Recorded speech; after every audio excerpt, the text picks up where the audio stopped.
బట్టతలతో బాధపడుతున్నారా? Latest technique తో Shreeroop cosmetic clinic లో హెయిర్ ట్రాన్స్ప్లాంటేషన్.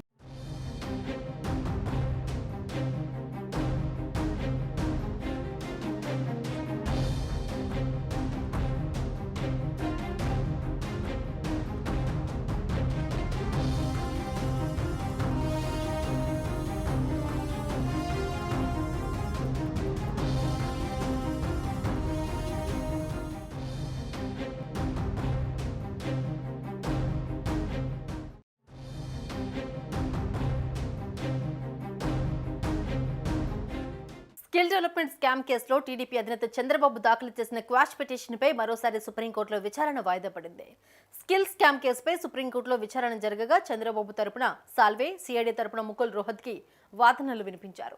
సుదీర్ఘ వాదనల అనంతరం చంద్రబాబు క్వాష్ పిటిషన్ విచారించిన జస్టిస్ అనిరుద్ బోస్, జస్టిస్ బేలా ఎం త్రివేది తీర్పును రిజర్వ్ చేశారు. శుక్రవారం తీర్పు రానుండడంతో అటు టీడీపీ ఇటు వైసీపీ వర్గాల్లో టెన్షన్ నెలకొంది. ఎవరికి వారు తమకే అనుకూలంగా తీర్పు వస్తుందని ఆశాభావం వ్యక్తం చేస్తున్నారు.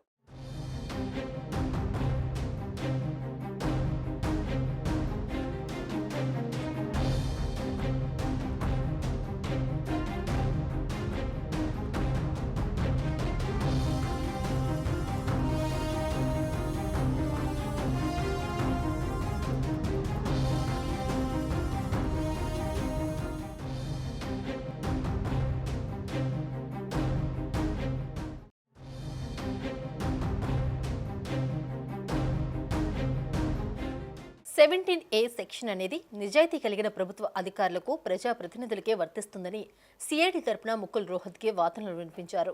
17A సెక్షన్ చంద్రబాబుకి వర్తించదని కోర్టుకు వివరించారు. ఈ కేసులో నేరం జరిగినట్లు ప్రాథమిక ఆధారాలున్నాయని చెప్పారు. స్కిల్ స్కామ్ జరిగిన 2015-16 సమయంలో, అంటే నేరం జరిగిన సమయంలో 17A సెక్షన్ లేదని రోహత్కి వెల్లడించారు. అవినీతి పరులకు ఈ సెక్షన్ రక్షణ కవచం కాకూడదన్న రోహత్కి అవినీతి నిరోధక చట్టాన్ని బలోపేతం చేయడానికి ఈ సెక్షన్ తెచ్చారని చెప్పారు. నిజాయితీ గల అధికారులు నిర్ణయాలు తీసుకునే సమయంలో భయం లేకుండా ఉండేందుకు 17A తెచ్చారన్నారు. ఉద్యోగులు తీసుకుంటున్న నిర్ణయాల్లో ఎక్కడైనా పొరపాటు జరిగితే 17A కాపాడుతుందనేది చట్టం ఉద్దేశమని వివరించారు.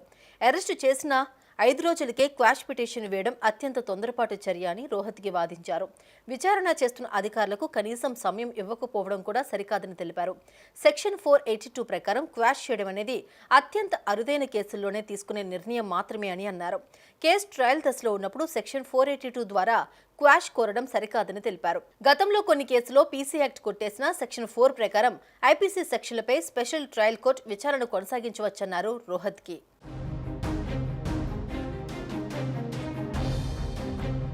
ఈ కేసులో ఉన్న ఆరోపణలన్నీ ప్రత్యేక కోర్టు ద్వారా విచారించదగినవేనని ముకుల్ రోహత్కి కోర్టుకు తెలిపారు. అయితే విచారణ అనేది చార్జెస్ ఫ్రేమింగ్ తర్వాతనే ప్రారంభమవుతుంది కదా అని కోర్టు ప్రశ్నించింది.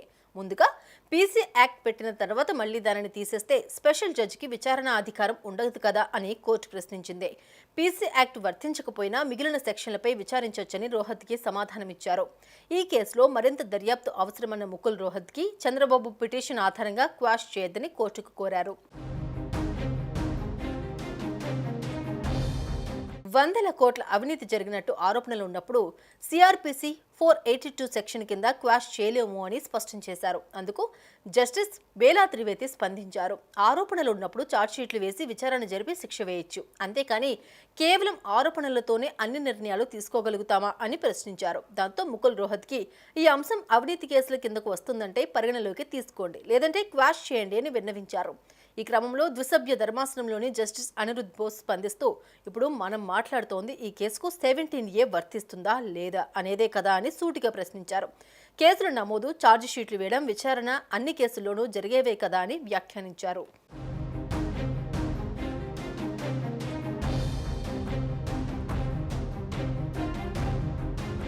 చంద్రబాబు తరపున సీనియర్ న్యాయవాది హరీష్ సాల్వే వర్చువల్గా వాదనలు వినిపించారు.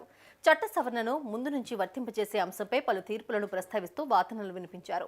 ఈ సందర్భంగా 2019 నాటి శాంతి కండక్టర్స్ కేసును ప్రస్తావించారు. 17A అనేది పాత కేసులకు కూడా వర్తిస్తుందని హరీష్ సాల్వే కోర్టుకు తెలిపారు. అయితే రోహత్కి తన వాదనలో 17A పాత కేసులకు వర్తించదని కోర్టు తీర్పును ప్రస్తావించారని జస్టిస్ అనిరుద్ బోస్ సాల్వేకు చెప్పారు. రోహత్కి చెప్పిన కోర్టు తీర్పు మీరు వాదిస్తున్న దానికి పూర్తి వ్యతిరేకంగా ఉందన్నారు జస్టిస్ అనిరుద్ బోస్. ఎన్నికలకు ముందు రాజకీయ కక్ష సాధింపులకు అవకాశం ఉంటుందని సాల్వే కోర్టుకు తెలిపారు. రాజకీయ కక్ష నిరోధించేందుకే 17A ఉందని, 17A లేకపోతే రాజకీయంగా వేధించే అవకాశం ఉంటుందని సాల్వే చెప్పారు. ఆధారాల సేకరణకు కూడా సరైన పద్ధతిలో జరుగుతుందన్న నమ్మకం లేదని సాల్వే వాదనలు వినిపించారు. 17A కింద చంద్రబాబుపై కేసు నమోదులో గవర్నర్ అనుమతి తప్పనిసరని సాల్వే కోర్టుకు తెలిపారు. 17A వర్తిస్తుందంటూ పలు జడ్జిమెంట్లను సాల్వే వివరించారు.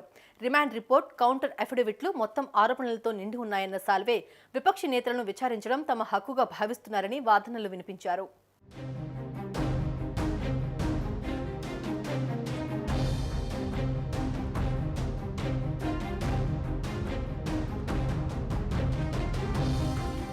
మరోవైపు ఫైబర్ నెట్ కేసులో చంద్రబాబు ముందస్తు బెయిల్ పిటిషన్ శుక్రవారానికి వాయిదా వేసింది సుప్రీంకోర్టు. స్కిల్ స్కామ్ క్వాష్తో పాటు ఫైబర్ నెట్ కేసులో సుప్రీంకోర్టులో విడిగా ముందస్తు బెయిల్ పిటిషన్ వేశారు చంద్రబాబు తరపు లాయర్లు. దీంతో విచారణ శుక్రవారానికి వాయిదా వేసింది సుప్రీంకోర్టు. ఒకవైపు స్కిల్ స్కామ్ కేసులో 17A వాదనలు కొనసాగుతూ ఉండడంతో కోర్టు వాయిదా వేసింది.